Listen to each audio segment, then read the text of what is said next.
Hey, Steele Watchers, it is mine and especially Eric's favorite time once more. No!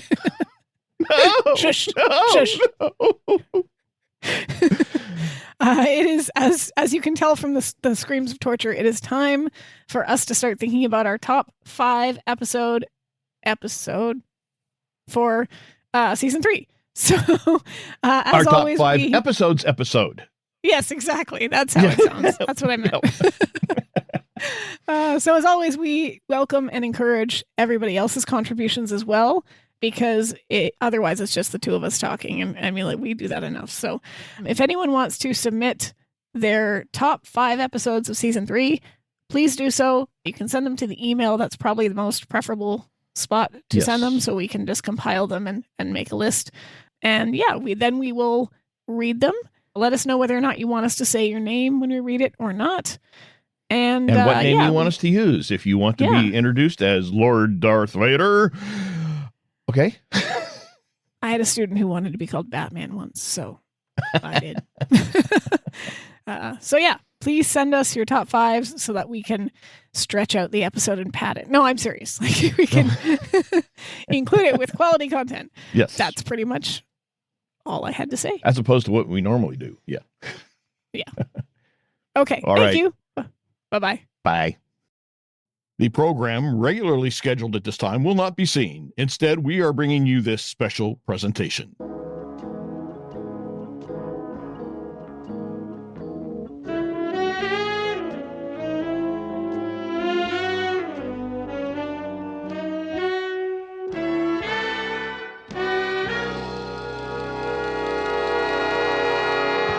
Welcome to SteeleWatching, which is a podcast for Remington Steele fans. My name is Sara, and I am currently buried under a massive snowstorm and not going anywhere anytime soon. And I'm Eric, and we haven't had snow in so long. I have to use a calendar to calculate. I think we took yours. You're in Alaska. we should have.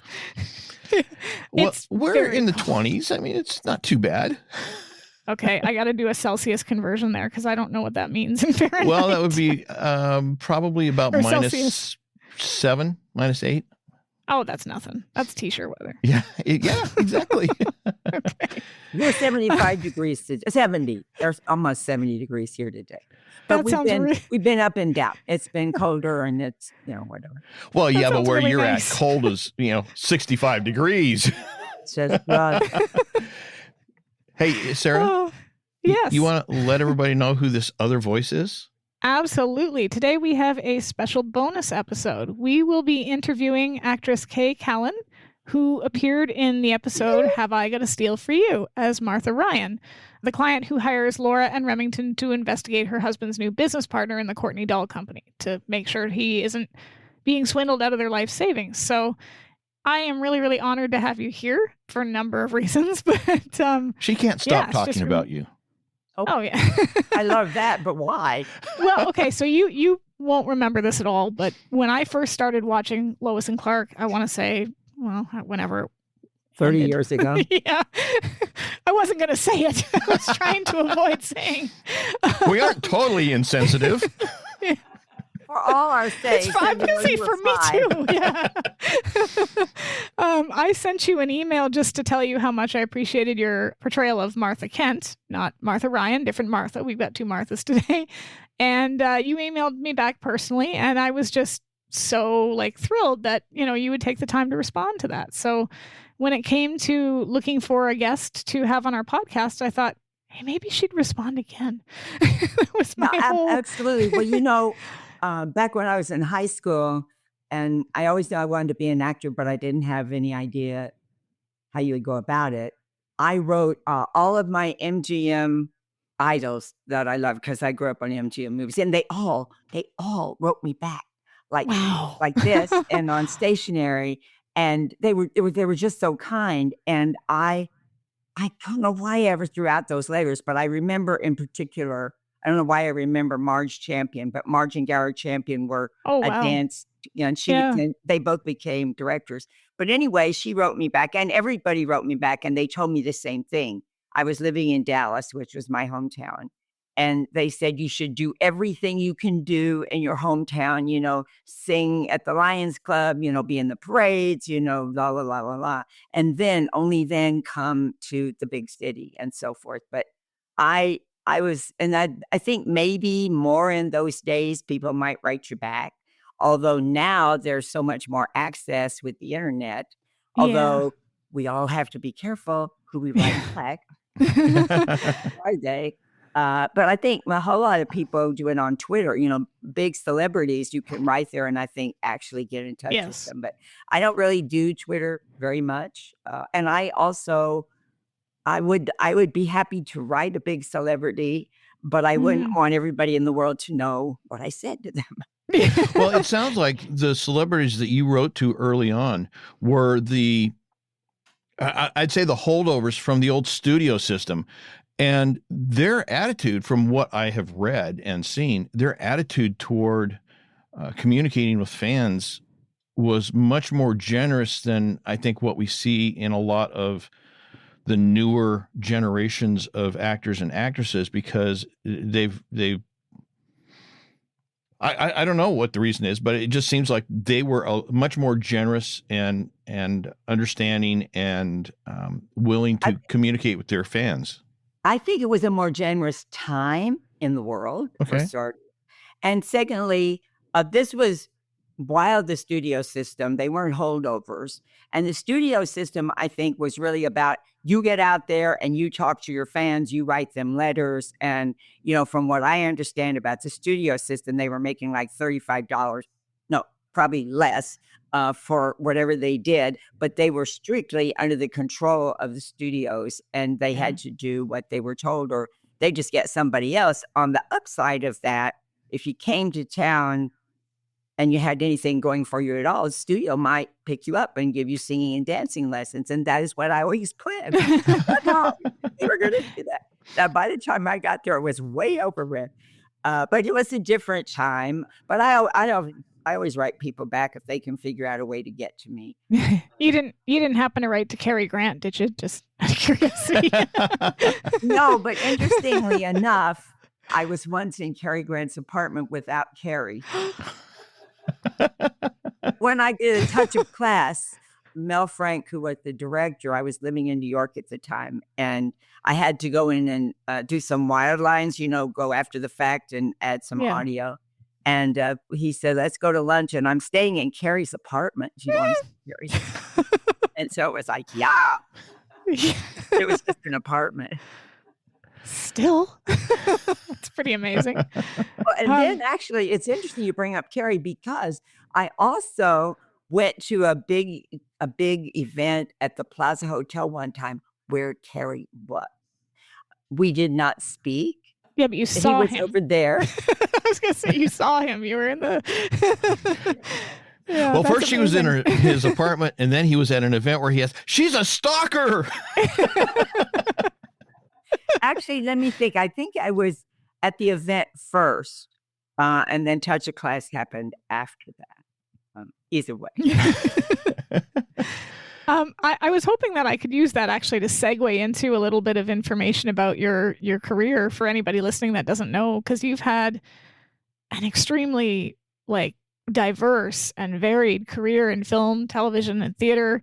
I know you best for playing, as I said, Martha Kent, Clark's mother in the series Lois and Clark, The New Adventures of Superman. But I mean, you first appeared on television in an episode, according to Wikipedia, so you can correct me if this is wrong, but in an episode of Route 66, and then guest starred in all kinds of different television roles, like One Day at a Time, St. Elsewhere, Jag, Coach, King of the Hill, did a stint on All in the Family, Dallas, just all kinds of How I Met Your Mother, Heroes, Desperate Housewives. I've been very fortunate, but I have not corrected it online because I have only kind of begun to remember it recently.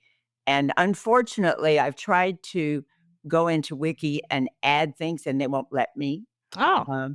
Because if you're going to add, you have to have an account and say who you are. But even if you didn't say who you were. But right. I've a couple of things I wanted to add. But the other thing is what I have remembered is that when I was in high school, a very small Catholic girls' high school back in this was in 1953. We took a play down to San Antonio to a big play festival and won a prize. And then our fabulous sister Marie Josephine was connected, and they restaged our little short play on the ABC affiliate there, WFAA. And so I was actually on television when I was in high school. Oh, there you go. That was my first appearance.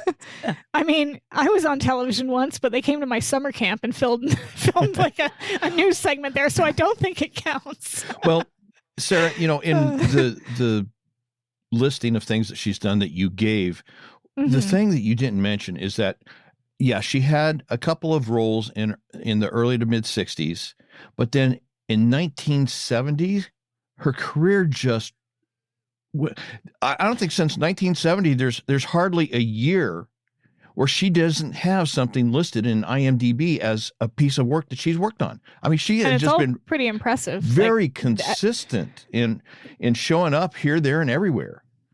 Well, I've been lucky, but also it was like 1976 by the time I moved to LA, because that's where all the on-camera work was, because before that I was in New York. And in those two appearances and one in the 50s and one in the 60s, I was still in Dallas and living a totally different life. And then I got divorced when I was living in Oklahoma and went to New York and started really my career again, because when I started having a family, I just, I was teaching and I had a children's theater and I was doing commercials, et cetera. But to have like a real profession, my real professional, like my first equity show was in Dallas at the Margot Jones Theater, which was a famous theater. But anyway, so when I was in New York, which is from 68 to 76, I did theater and I did some soaps. But then when I got to LA in 76 was when I really had access. And I also was not as green, because when I got to New York, I was already 32 and everybody else who was my age had 10 years on me. And although I was trained and it was good, I was green. So, it takes a while. And so then I came to LA, and then when I thank you for sending me the episode of Remington Steele, because it's weird. I remembered nothing about it. And usually I remember my clothes. I didn't remember the hair. I didn't remember anything. But when I looked at it, I was like, oh my God, we were all still so young and so green. I mean, even Pierce Brosnan. He was a puppy. Yeah. Well, what's interesting about it is that you have actually acted alongside two James Bonds that I could count. I mean, if there's any more, please let me know. But you were in Knives Out as well with Daniel Craig. So right, and also,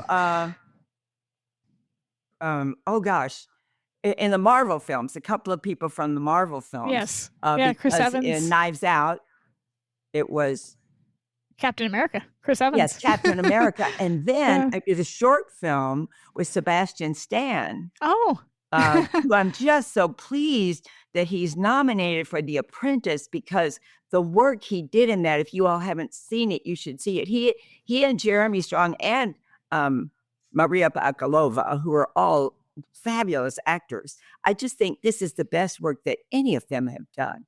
I'm just, so anyway, I'm so privileged to have worked with so many terrific people. Yeah. And I was wondering, in terms of, you mentioned not really remembering much. What were your impressions when you rewatched that episode? How did you? Why? Why? It's a great. Well, it's interesting because I was talking to my daughter about it, and she said, you can't tell that to the people. And she said, what you are not taking into account is that was the style of that era. Yes. When you go back and look at any of those shows from that time, that's what they looked like. But also, I was still really green, and it would, you only grow as you do stuff. And I also knew Doris Roberts. I was happy to see Doris again, because I knew Doris from New York. I think we crossed paths, doing commercials and things in New York, and I, knew her over time as actors know each other.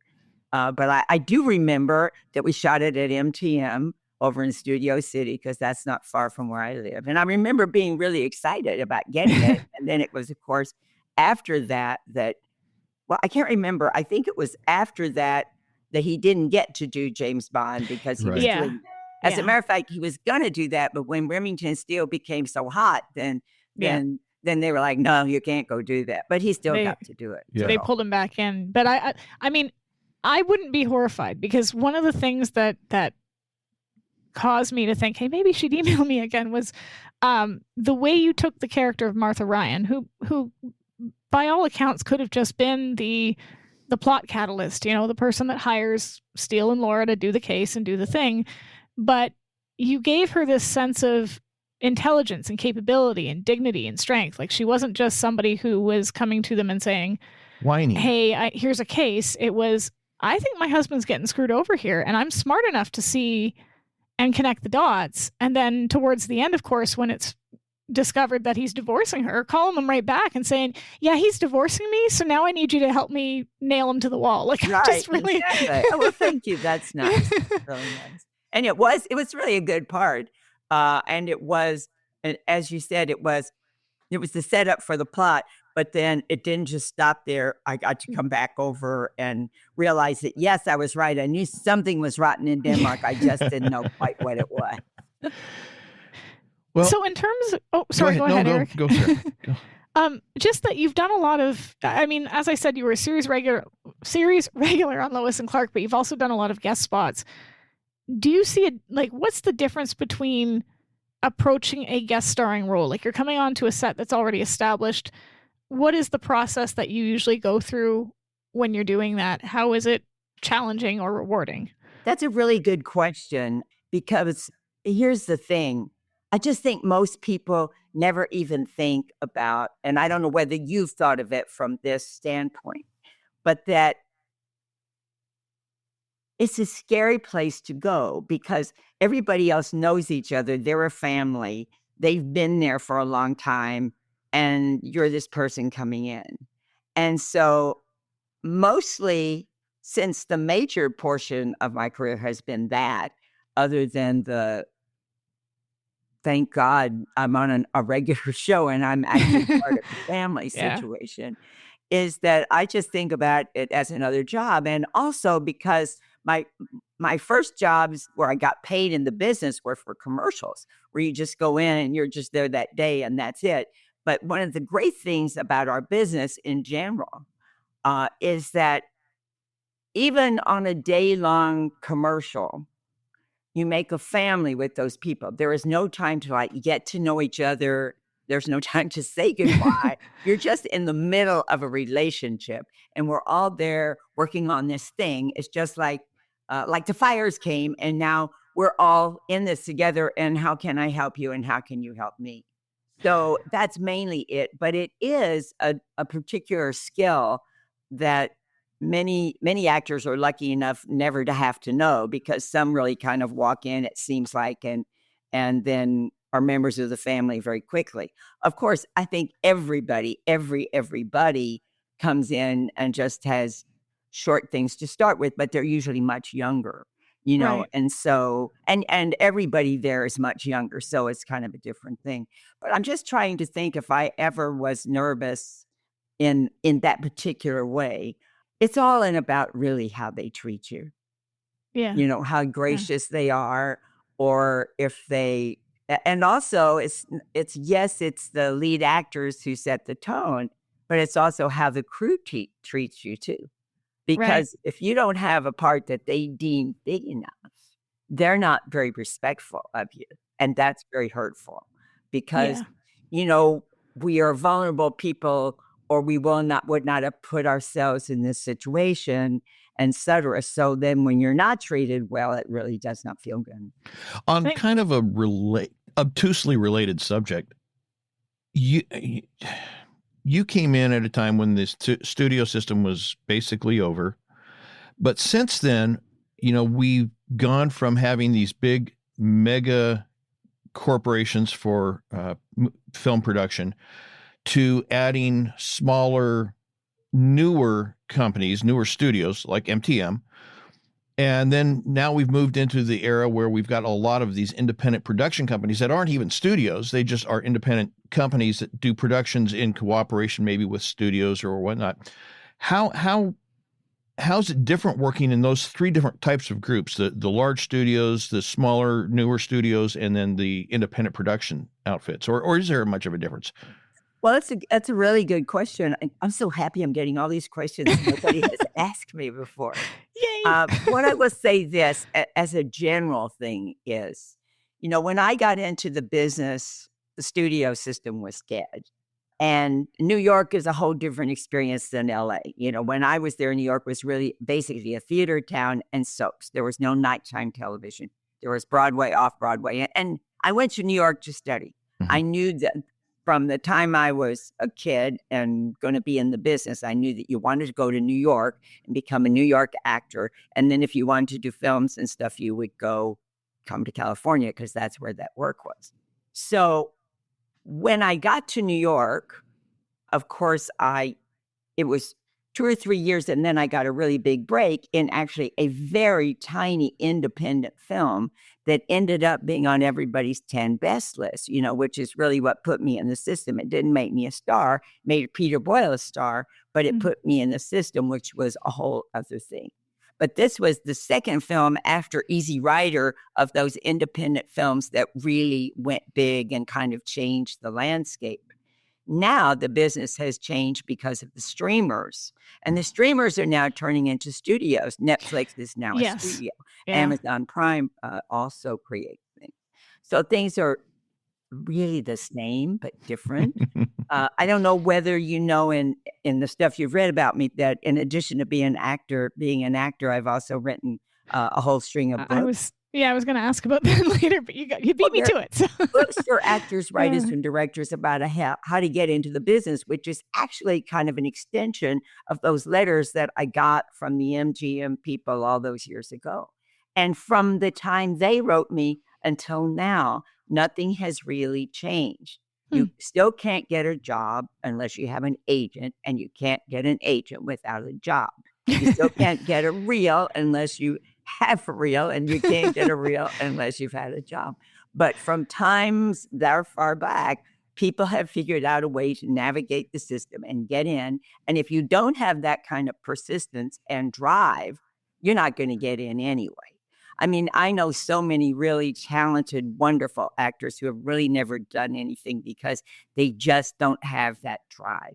You have to hang in there, and you have to promote yourself. You have to be your own agent and so on. So, but anyway, to your question about what's it like working on one or the other, they're all the same. They're all still like working on commercials. Okay. Which is the first time I really got paid for anything. It's a machine. It's a business. Sometimes they have money and sometimes they don't. And sometimes you have great food on set and sometimes you don't. I found, Knives Out was the biggest kind of big deal with like big stars and everything like that. I love that movie. I love it. But it day to day, it's the same. And then I just have done a small independent film I was going to send you actually a link to it, and then I never got around to it or got unfocused or whatever. And it's called So Torn, like sewing a dress. Oh, okay. And it is, you know about it?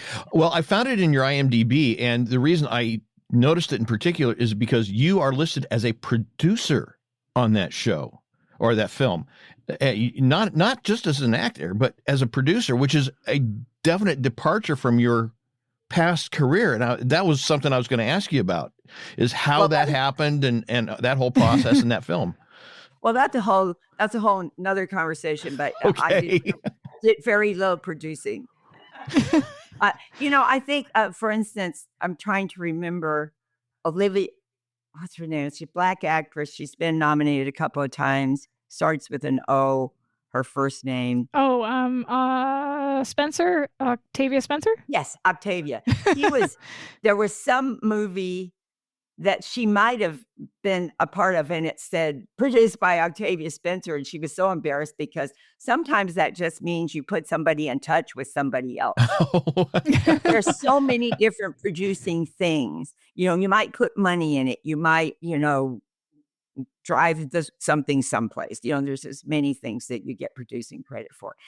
There is something now that is in the works that I might get to actually do what my mind thinks that a producer might do, which is be more actively involved, but very little to do with that. Now I was trying to remember where we were going. Talking about this. So Torn. Oh, So Torn. Yes. And So Torn, it's a very interesting, I don't know how much time we have. It's a very interesting story because a few years ago, I was contacted to be in this young director's AFI thesis film, short film. And so I did that and I got to know, and for that, did he win? Yes. And for that film, he did end up winning a Student Academy Award. And so I got to know this young man named Freddie McDonald. And while we were working on that film, he and his father, who writes with him, said, we have another film. We have a feature coming and there's a part for you. And I thought, well, that's great. But in this business, you're like, I'll wait till I hear, et cetera. And so time goes on. And anyway, ultimately, I got to do So Torn, which was the short film that he made when he was in high school trying to get into AFI.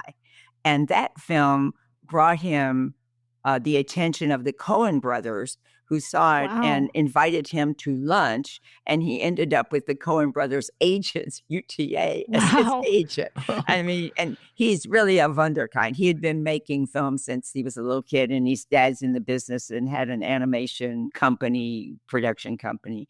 And so anyway, so I got to know them, and that's how I got to do that film, which we got to shoot in Switzerland. But it ended up being a very low budget situation because they couldn't raise the money. And so we, it was just put together with this and that. But when you see it, it's just astounding what they did. And it's quite a unique film. And we have distribution now, and it's going to come out, I think, in June. It's already being shown in Europe, I believe. We went to South by South last year in March, and we were 100% on Rotten Tomatoes. And then we went to the Locarno Film Festival in Switzerland in August. So that's been, even though it's this small budget movie, I've gotten to do so many things on my dime. But luckily, I'm in a place in my career and in my life where I have some dimes that I can do for things like this.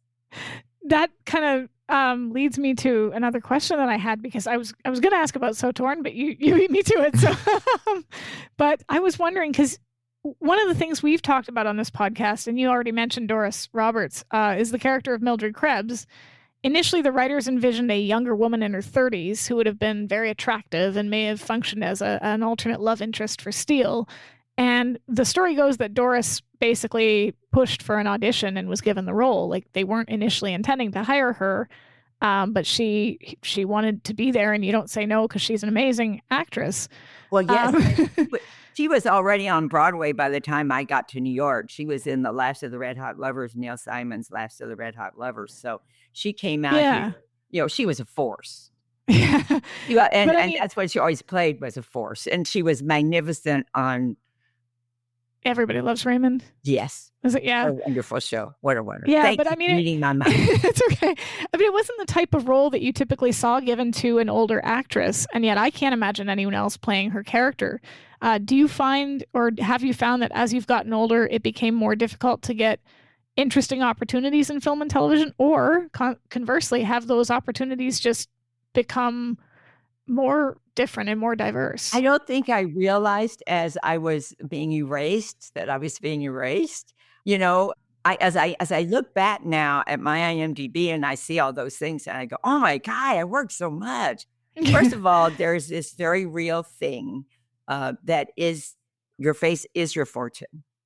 And you represent certain things at different times in your life and certain stereotypical things. Because, for instance, there is a time, even in commercials, where when I first started in commercials, I was like, you would perceive me as the mother of young children. Right. And then I could be that mother for a long time. And then there would be this time when I'm not really the mother of young children. I'm not really the mother of older children. What are they going to do with me? So you have to sit out during that time until you represent something else. And so it's not that they don't love you. It's that they're not writing parts for you because all those people who are writing are very young and they're writing their stories. And as I say in my books about if women want to be mad about the fact that there's no parts for women, then they need to get themselves together and their money together and tell their story. We can't be mad at people who are putting their money out there and doing the work that they're not writing our stories, which they don't really know about anyway. But what I find lately is that there are more roles for people in my peer group.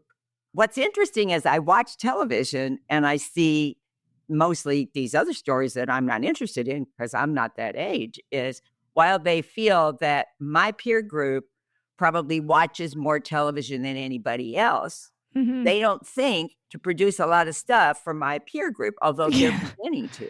And we also are the ones who supposedly have disposable income, if we're not in the poorhouse, which is the true thing. Yeah. So I do think, for instance, this year, Thelma, did you see that film? I haven't gotten a chance to, but I really want to. What's her name? Yeah. She was nominated for an Academy Award for Nebraska. Right. Yes. I know her. I know exactly what you mean. I'm blanking too. Okay, I'm going to relax my brain and it will come to me. But anyway, she could have, and she was touted for an Academy Award this year. But there was just, this year, there were so many great women's parts, which are not usually the thing. So in another year, she would have been nominated because that's a darling film. And she is a really good actress and had a chance to show that. June Squibb? Sorry, I IMDb'd it. You have time to look it up. I feel like I can't quickly.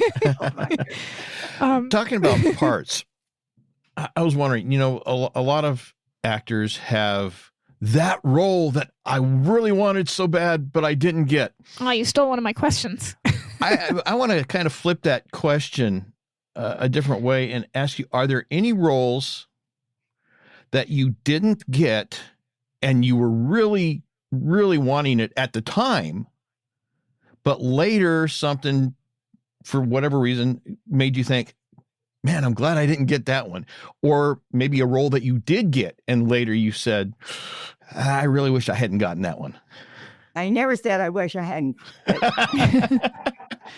But yes, it's interesting that you asked that, and probably not for the reasons that you would think. But I remember there was this part 3 or 4 years ago, and it was in a film, and it was with an actress that I wouldn't have had any scenes with, but I just think is wonderful. And I was like, oh, I'm going to be in a film with. And so then I didn't get it. And then I saw it, and I'm like, I'm so glad I didn't get it because they just cut it. It was nothing. It was nothing.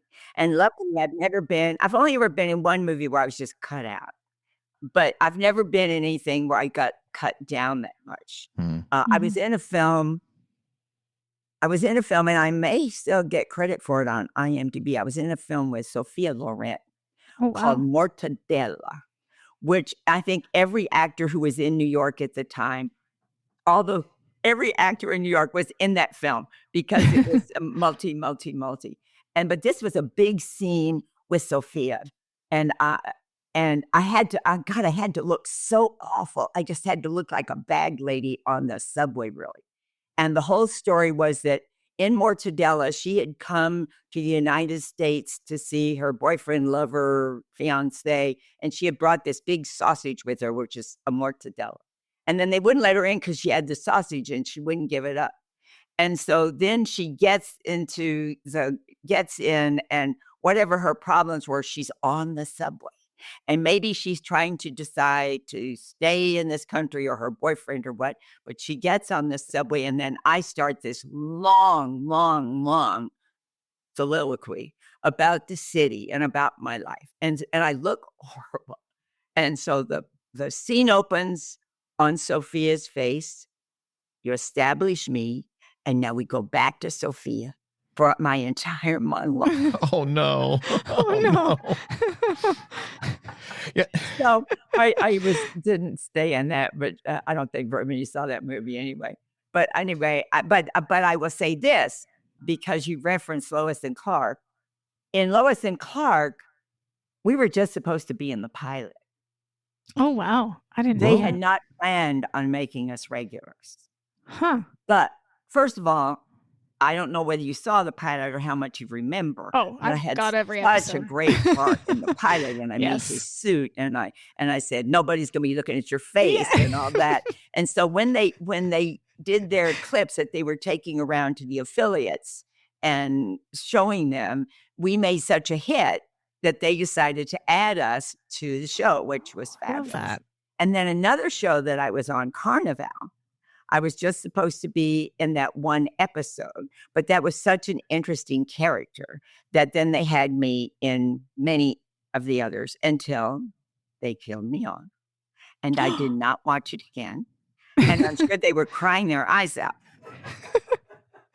It's interesting that you bring up that scene because I showed my daughter the pilot recently because I've been waiting until she's old enough to watch the show with her. She just turned 9 and I'm like, yeah, this is about right. We can start now. Yeah. And we're watching that scene where she makes him the suit and says, no one's going to be looking at your face. And she turns to me and she says, what does she mean, Mommy? And I'm like, oh no, I've got to explain this. You're not as old as I thought. He's just in a really spandexy suit that's very loud and very bright. Actually, as you're saying that, I'm thinking you could say, "Oh, he has a really great body. Look how strong he is." Yeah, I think I might have mumbled something to that effect. I don't know if I handled it. That reminds me of the situation with Burt Ward in the 1966 Batman, and yeah. What was that? Oh, the tight suit. Making things visible that as they say. Yes. Well, that kind of actually I could segue into my question then about Martha Kent because it's interesting that first you talked about how the viewing audience has changed because as a high school teacher, I hear from my students all the time when I ask them things like, I usually give them a little piece of paper to fill out on the first day, like how do you learn? What would you like me to do? Stuff like that. And then I throw in a random, what's your favorite movie or television show? Just to kind of get a little sense of their personality. But the last 5, 6, 7 years, I keep getting, I don't watch TV. I don't watch movies. I don't watch, like they're not watching them anymore. And they're spending their money on music. I was thinking about that this morning. Yeah, My kids would never have been to the movies much or gone to the theater. I mean, even as adults, theater tickets cost a lot of money, but so do music tickets. But I mean, I take them to the theater but their life is music. And I was remembering yesterday something I saw. I saw somebody last night, the whole 50 years of Saturday Night Live music was on. I don't know whether you saw it or not. It was great. But they were really talking about how that generation, and we were still in New York, and we saw that original, that first episode, which was on again last night. But they talked about how music has become what movies used to be for young people, I think. It really is. And I found that even with the trend of Hollywood right now, everything that's a reboot, remake, something, right, adaptation, it's almost exclusively like Hollywood is strip mining my childhood for parts, because literally everything that's coming out is something that I think to myself, who is this for? And going back to what you said, like whose stories are they telling? Because they just announced they're doing a remake of my favorite movie, Labyrinth, which was 1986 with David Bowie and Jennifer Connelly, and I'm like, teenagers aren't going to know what this is. Well, that's why they're doing them again, because the teenagers don't know it. It's all new to them. And what's the other one that they're doing again right now? Oh, they're doing Bridget Jones again. Yeah, right, Bridget Jones. There's a new Bridget Jones. They're doing another Never-Ending Story. Like it's literally everything from the 80s onward has become popular again. Why don't they just reissue the old films and let people watch those? Because in some of these cases, the old material is so much better than what they wind up with in there's remakes or recastings or whatever. Yeah, it's interesting. There's so many things going on about all of it. I mean, first of all, there's a whole generation of people, not necessarily 100, not necessarily who are 100 years old, but people who don't watch anything but Turner Classic Movies. Mm-hmm. True.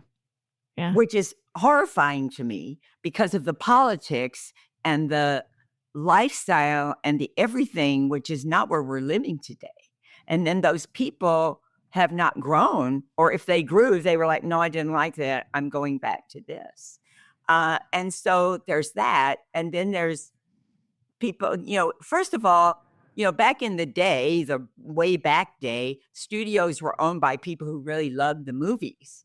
And now they're giant corporations, and the bottom line is all they're interested in. I was interested in this thing I read about Ted Sarandos, who is head of Netflix, that he grew up in a house where they did not go to the movies because I believe his father was ill, and they partook of everything on a VHS or whatever it was. So he has no memories of movies or any connection to movies or any reason to even think that's a good idea.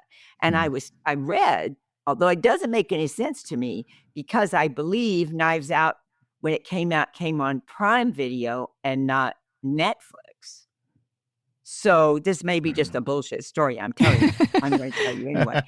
That supposedly, and for sure, Knives Out had a long window in the theaters and was still making money in the theaters. But then, and it said that Ted, and it can't be so because he's Netflix, but maybe he was influential, but they took it out of the theaters before they needed to because they didn't want people to get back in the theaters again. And it is true that the longer a movie stays in the theaters before it goes to streaming, the better it does in streaming. So that's true. To their self-interest to keep it in the theaters.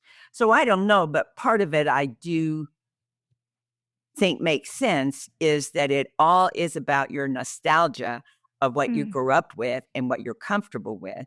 And that's why they keep returning to a lot of stories and the whole Marvel thing, because they're familiar and people like familiar. And that's why Emily Pettis, which I think is a fantastic movie this year, but it's so unique and it's so different. And people are like, well, they sang and danced and it wasn't really a musical and it wasn't this. And they're just so mad instead of just let it be what it is. I actually really enjoy it when a movie pushes the envelope and tries. Like I saw you commented on the Robbie Williams biopic. On the which one? On the Robbie Williams biopic yes, on and social nobody's media. Seen that. No, and the thing is, he was not big in the U.S. I don't know if you know who I'm talking about, Eric, but there was a boy band back in the 90s, late 80s, early 90s called Take That. And Robbie Williams, Australian. No, they were British. They were English. Oh, British. Yeah, and Robbie, I was a major fan, so I was like, yeah. So don't get your facts wrong, Kay. Well, no, it's just Stay with me. They broke it's not into us. They broke into the Canadian market in the late 90s, and then Robbie left, and then the band broke up. And then they came back and they got back together and whatnot, but they put out this biopic on his life that I think he helped produce. I'm not entirely sure, but he plays a monkey. I know a lot when you finish. I know a lot about it. Yeah, he's a monkey, and it's essentially sort of a commentary on the music industry and how he was essentially a dancing monkey. But I saw you commented on it and how you were like, people need to see this. And I thought, wow, somebody else who didn't grow up in Britain knows about this movie. That's amazing because... Well, it's interesting you say, and you're right about the boy band because I didn't know about that, but Robbie is Australian. Yeah, oh, okay. I didn't realize he was Australian. So here's the long backstory on this. So Michael Gracie, who is the director of A Better Man, made the film The Amazing Showman about P.T. Barnum starring Hugh Jackman. Love that movie. And while he was doing that film and working with Hugh Jackman on the film, Hugh Jackman just couldn't stop talking about Robbie Williams. Well, Robbie Williams would do this or Robbie Williams something or other. So he began to know, and that's why he ultimately did do that film. But what's even more interesting is that when he was doing the Amazing Showman, it was going to be a musical. Right. As they got closer to production, Hugh Jackman became more nervous about it being a musical. And he said to Michael, I mean, it was like a week before. He said, I don't think it should be a musical. I think we should just do the straight thing. And so Michael was like, oh my God. So we called his lawyer and said, I need you to get me an in-person meeting with Robbie Williams tomorrow. Wow. And his lawyer was like, I That's don't know how I'm going to crazy. do that. He says, you got to do it because it's whether or not this movie's going to happen. That's So crazy. he got him a meeting with Robbie Williams. He goes to Robbie Williams' house in the morning, and Robbie Williams opens the door. He's still, getting up from breakfast. And what do you need, mate? And he said, here's the thing. I'm making this movie. He explains what it is. And he says, Hugh Jackman is my star. He thinks the sun rose and shines. I just want to play you this music. And I want you to tell me, here's my phone. You'll say it in my phone. I want you to tell Robbie what you say if you like it. So Robbie Williams said, yeah, come on, mate. We'll go to my studio. They'll go downstairs. And he listens to it. And then it was as though Michael had written the stuff himself. I mean, he said, this is so great. If I weren't busy right now, I would want to do it myself, et cetera, et cetera. And so Hugh Jackman did the movie. That's amazing. Then that brings us to A Better Man. And then when he did this film. And so I had heard early on in the season, after I saw Emilia Perez, I said, well, this film's just going to win every Academy Award. And I was speaking to another person at events, and they said, I thought that originally. Now I think A Better Man is going to win the Academy Awards. And I'm like, what's that? And I had no idea who Robbie Williams was. Yeah. And then it didn't come across my radar. I didn't see it. I didn't know what was going to happen. And then I was wondering how I was going to see it. And I don't like to read about things beforehand because I want to be surprised. And I just read the tiniest bit, but I saw that it was like a monkey. And I thought, no, that's weird for me. I'm not going to like that. No. Then I got this call. It's like, what are you doing tomorrow night? We're screening this. And I'm like, no. And I really thought it was the most creative thing I had ever seen. It is so beautiful. It is so interesting. We have seen this story about 5 million times. All of these people have the same story, the same unhappy childhood, the same father, and so forth. And here he told this story in such a unique and different way. And I'm so sorry they didn't get to have their premiere here because of the fires. And so it didn't really get seen in the way that it would have. But it has been nominated at least for for visual effects, which it certainly deserves. But I do, and Michael told me that the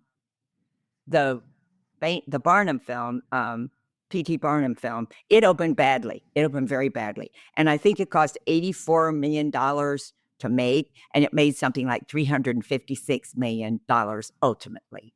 Wow. So I'm sure this film is going to, when people get to see it and people start talking about it, I'm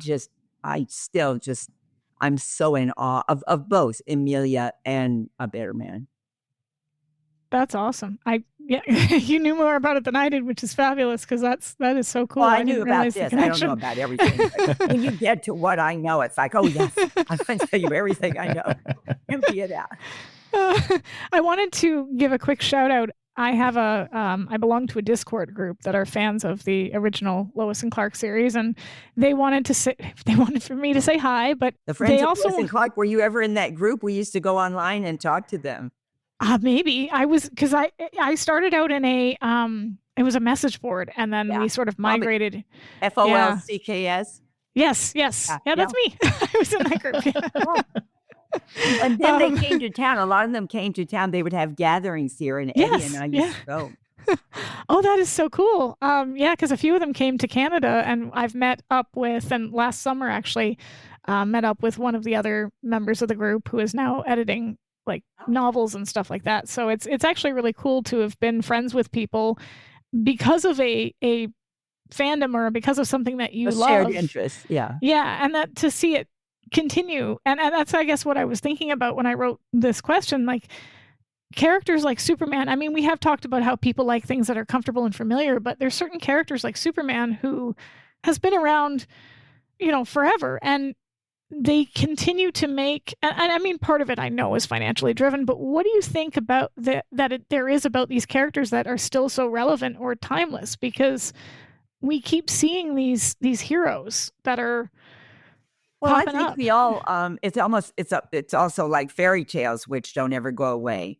But, we want to think there's a good guy who's going to take care of us. We want to think Mhm. that there's, and now there've been a few Wonder Women and like that moms Yes. that are going to come in and take care of us. I think we all want to believe in somewhere over the rainbow, no matter what is going on in the world, we really do think. And that's what keeps us going. When you don't have hope, that's when you have to give up. But when you have a movie, I mean, like It's a Wonderful Life, all of these things that reach us on such a primal level. This is a total away from everything, but I'm just thinking of a show that I just discovered recently called The Pit. It's a streamer. Okay. It's by the people who did ER, and it stars Noah Wiley, who, along with George Clooney, and it's another medical show. And oh my gosh, that show. And they also have, although I can't remember where they shoot. Oh, they shoot it in Pittsburgh. And so they cast out of New York, I'm sure. But they also have a lot of stories about people in my peer group. But the actors on the show, the guest actors and the resident actors and the stories, I just cry my eyes out all the time. I mean, they're so human in their conflicts. I was thinking this morning, my daughters are musicians and have had bands and have bands and write music and stuff. And I thought, I'm just going to tell them that they need to write a song that is called Yes and No. I like Because that. there's I like no that. black and white. There's really not. Most of the Yeah. things that are important in our lives, this gray, it's really, I mean, yeah, you can't kill people, but really. And so I just think the world is so ambiguous that when you have these stories where it's very clear to see, I think that's very comforting. I think that's why the fans of Lois and Clark love your portrayal of Martha Kent so much, because she's timeless in one sense, but she's also very forward thinking and modern in another. I mean, there's so many episodes where you see her doing all these projects, or she designs that hologram thing. Like she's not just sitting around being, knitting or something. That's because of Deborah Joy Levine, who created that. And thank you, Deborah Joy, for that character. When I went in for the audition on that, I was really torn because we didn't shoot it because we ran out of money. But in the script, the first time you see Martha, she's welding. You see this person with this mask on and welding, and then she pulls it up, and there's Superman's mom. So that gave me this clear idea into how Deborah Joy saw this person. So on the one hand, I was going to, and everybody else, in your mind, in our mind, collective mind, before Deborah Joy wrote this, we thought of Martha Kent in a little flowered blouse, in the kitchen doing things. And it was like, so I went in there and I was really torn. Shall I wear that or shall I wear my sweats? And I wore my sweats when I went in. And because and everybody, and I was really gulped when you go in. Everybody else has their hair back in a little bun and that. And so, and I found out later, of course, that Deborah Joy just fell out when I came in like that. Like, yes, that's it. And that was another reason they added us to the show. And she, for the first time, I was not the wife. Martha was the force, and it was so exciting to have that. But then in the third season, Deborah Joy left, and they didn't write that way anymore. Now the writers just kind of wrote for Kay and Eddie, and they would kind of split up the lines, and then that's what it was. Because the studio and the network really, and why Deborah Joy left, they only really cared about stunt casting, big stars becoming, and the stunts of the show. They didn't care about all the other character development. And it was to the detriment of the show that Deborah Joy left. And also there was this arc with the clone Lois. Oh God, the frogs. So that went on just too long. Because I remember my son telling me at the time, if it had gone 4 episodes or so, but then, when she came back, she had to learn all over again who Superman was. And then he said, because I guess he was in college at the time, he said they were just turning off their sets. We've already done that. When do you want to do that? And so that was kind of the beginning of the I remember reading somewhere that the reason that they prolonged the wedding episode was because the comics wanted to have Lois and Clark get married in the comics before they got married on television, and it just kept getting delayed. So they kept. I don't know if that was right or wrong, but that. No, what's the story is that the studios, the head man, whoever it was, told the writers they could do anything they wanted to do, but they could not get them married. Oh, because it closes off the story. If the whole thing is yes, no, yes, no, yes, no, and then when it's done, then it's done. And so they felt they had found a way around it by having the clone wedding, the whole thing, and it did not turn out well. No, it didn't. But I mean, I still think that just overall, like, you gave that character so much personality that even if the writing did take a dip, Martha Kent was still Martha Kent. Like, you just couldn't. Well, it had already been established, the earlier stuff. And there have been a couple of things that I played in my life where it was like, this is a part that is perfect for me, and sometimes, I'll get things and I'll go, oh, they're not going to choose me for this. I don't want to even audition, because you bring a certain thing to something, and that's, people might be looking for red and you're really blue, and there's nothing you can do about that. But the other thing I have learned the hard way is that you never want to look at the things in parentheses when the writer describes the character as this or that, or doing this or that, unless they're saying, painting the car, or it's a real action. Don't pay any attention to that, because you should have your own ideas about what the character is doing, and you might bring something to it that the writer didn't even think about. Because there are things that I've written that then afterwards I go, somebody will see this deeper meaning, and I'm like, ooh. Was there anything that you wanted Martha to do that she never got around to doing, or any role that you really wished you could have played, either auditioned for and didn't get, or just said, oh, you know what, I would have loved to have been able to do that? No, but I remember in New York, I saw the play Steel Magnolias, and I said to myself, I want to play. It's the part Sally Fields ultimately played. And I said, that is a part with my name on it. I really know how to do that part. So out here, then years later, I saw in Showbiz, the magazine, the newspaper that no longer exists except maybe online, where they say they're casting for things, that they were doing Steel Magnolias at Alaska Rep. And so I took myself out and I auditioned for that, and I got that. And I talked to another friend into auditioning, and she got another part. And first of all, it was the greatest adventure ever to get to go in Alaska in the wintertime for like 6 weeks. It was wonderful. But then I got to play that part, and it was very satisfying. And there are some things that just really speak to you. And Lois and Clark was another one.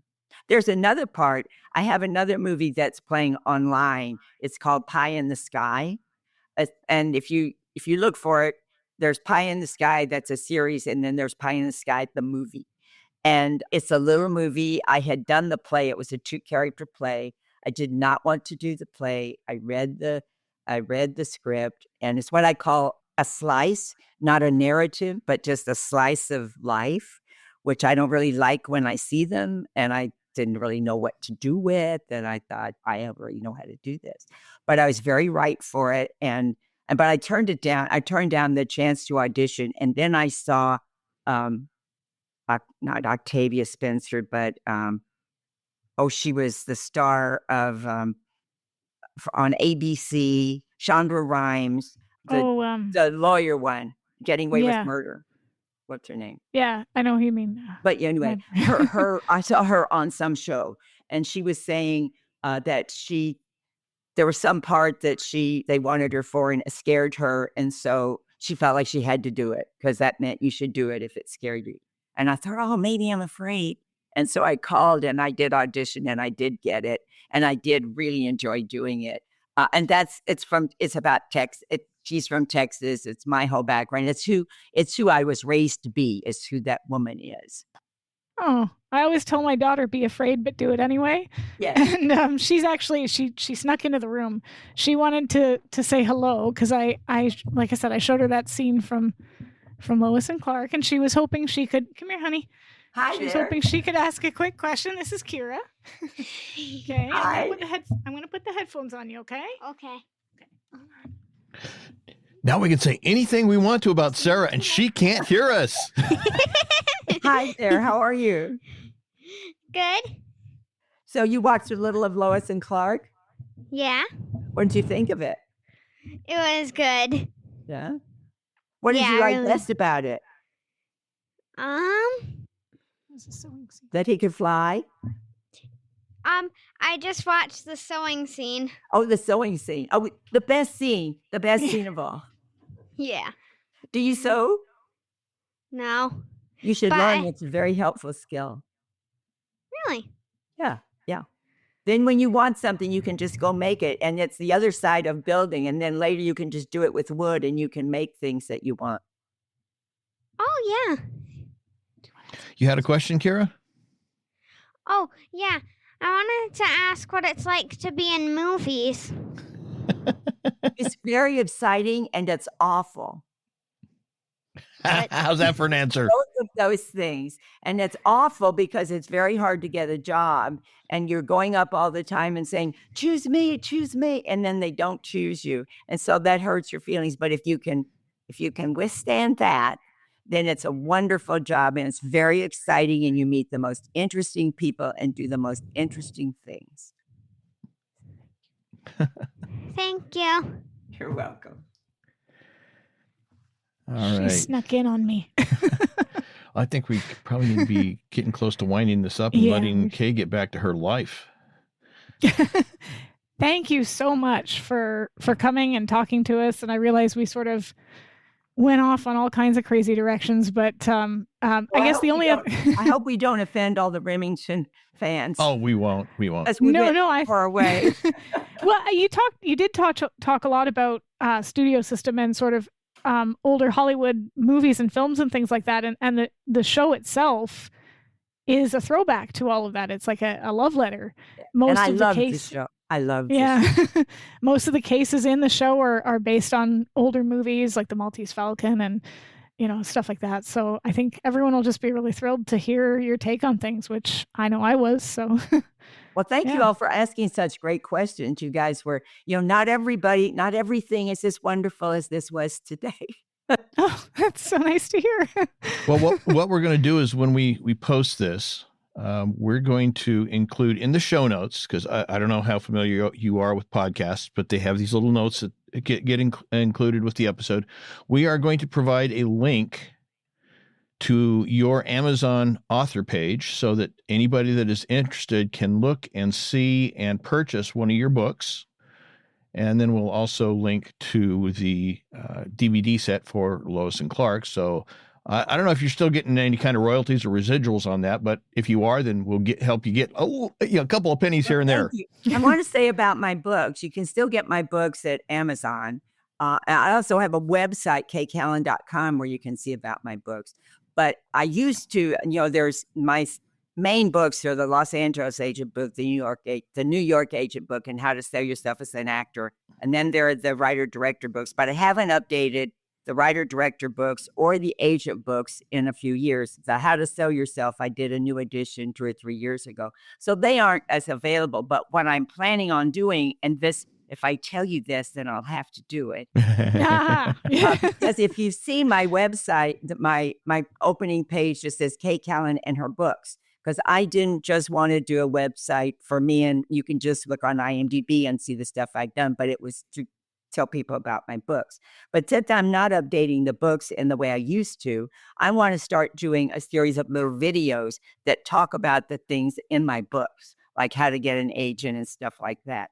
And so I'm kind of transitioning from that teaching situation to the other one. And so there's no use getting people's appetites whet about, let me go get these books, unless they get How to Sell Yourself as an Actor, which is the most current one. But I am planning on giving, I really love helping people along in the business because people did for me. And so I want to have a dialogue with actors and people in the business about how not to kill yourself, because it's so hard sometimes. and how to hang in and how to be in charge of your life in a really impossible business. Okay, then we'll also put in a link to your website so that people can monitor it. And when you get these videos out, I'm sure you will have an announcement on that website. And so they could just find it all there. So we will do that for you. It pushes me forward to getting that done since you're saying that. But thank you for having me. It was really fun to talk to you both.